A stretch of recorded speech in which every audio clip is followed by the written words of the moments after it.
All right.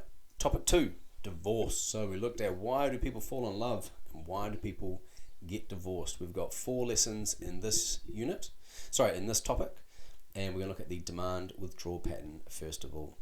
One reason, in my old slides, if you use the first edition, I used to have a little gorilla man that would review the content. I keep the lessons here because I just find it a good way to review with students what we've done. And to put today's lesson into context. I hope you find them helpful as well. Of course, if not, you just delete them. So what is the demand withdrawal pattern of communication and why does it lead to divorce? Right, as always, the what and why structure of questions. You say, we pay. There's a simple video explanation down here. If you're not sure how to play this game, the slides are in the activities. So you might want to copy and paste them into the slideshow or just leave them separate. To hook students in today, we're going to look at some divorce statistics, essentially showing, look, divorce is on the rise, and also there are vastly different divorce rates across the world. And so as psychologists, we look at these trends and patterns, and then we ask the question, why? So ask students, why do they think people get divorced? And of course, people get divorced because they're unhappy. That's not what this question's asking, right? What causes that unhappiness? What causes couples to be so unhappy they get divorced, and why do they think divorce rates are increasing? And I would give a minute each for these questions, perhaps, or maybe 2 minutes for all 3. Why are there different divorce rates across cultures? If you haven't got a kitchen timer in your classroom, I highly recommend it. It's so good for think pair shares. You'll see I like them a lot, but it just gives everyone a chance to think and discuss, and it saves me feeling like I'm lecturing at students. Because here's some more chalk and talk. The love lab. I love explaining the love lab. It's so interesting. So this is John and Julie Gottman. Again, just giving a little bit of context into their research. And I like to say to students, explain to them how he predicts, or he claims he can predict divorce within a 5-minute observation of a couple arguing, and he can do that with over 90% accuracy.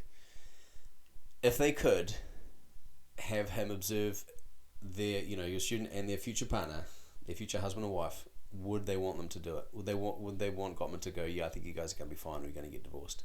It's kind of a fun question. I used to mock role plays.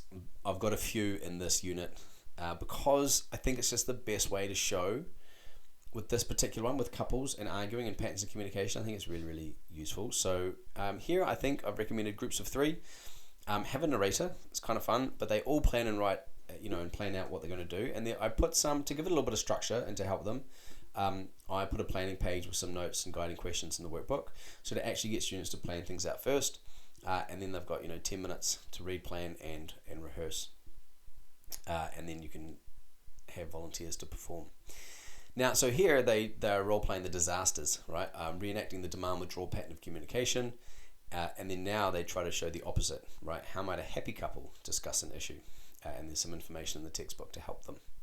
Right, chalk and talk, demand withdrawal, stonewalling. The one other reason I'm adding these chalk talk slides, even if you don't use them, is they're good for student references. Students are always asking me, sir, can I access those slides? So that way they've got it here. Ultimately as well, I'll make YouTube videos explaining all this stuff as well. So they'll have access to that. You're welcome as well to make your own YouTube videos using these slides, of course.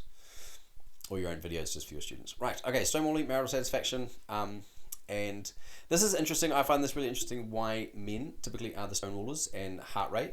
And I wonder if it's to do with our higher testosterone, because we know that testosterone, what we learn in criminology, right? If you're being threatened, i.e., someone's nagging at you with an angry face, the testosterone ramps up the amygdala. So that's going to activate our fight or flight response, more so because of our high testosterone compared to females. And then that's why we stonewall, to be like, all right, just calm down, I wonder if that's why. There is a typo in the results. I'm really sorry about that. This is something that got lost in translation with editing. The result should read, the results show that the woman demand man withdrawal pattern of communication was negatively correlated with satisfaction. Okay, so that's what that should say. Time for students to write notes. And I would encourage students to go home and talk about with their parents over the dinner table what they learned about demand withdrawal. See, does that ring true? Is mum nagging and dad stonewalls, or does dad nag and mum stonewalls? It's kind of interesting. In my household, it's a little bit the opposite. I'm the demander, my wife's a little bit the withdrawer. Shouldn't admit to that, having these 4 horsemen in our marriage, but there you go. And this is one of those ones, we go, well, what if there's, the kids are actually going through a divorce, and well, what if there's no parents at home? What if kids raised by grandma? And then we get into this inclusivity thing. But I worry that if we don't ask and encourage discussions like this that will be relevant for 80% of our students for the sake of the 20%, then the 80% miss out on what could be a really fulfilling, enriching family time discussion. So I think we can still do this, and with the kids that miss out, we just have to find a way of phrasing it where you just simply make it optional. You just don't have to make it mandatory. And if this doesn't apply to a kid, well, then they won't do it. So that's how I get about that. Okay, next lesson. So that was demand withdrawal, which is also called stonewalling, and in the next one we'll look at the other 3 horsemen.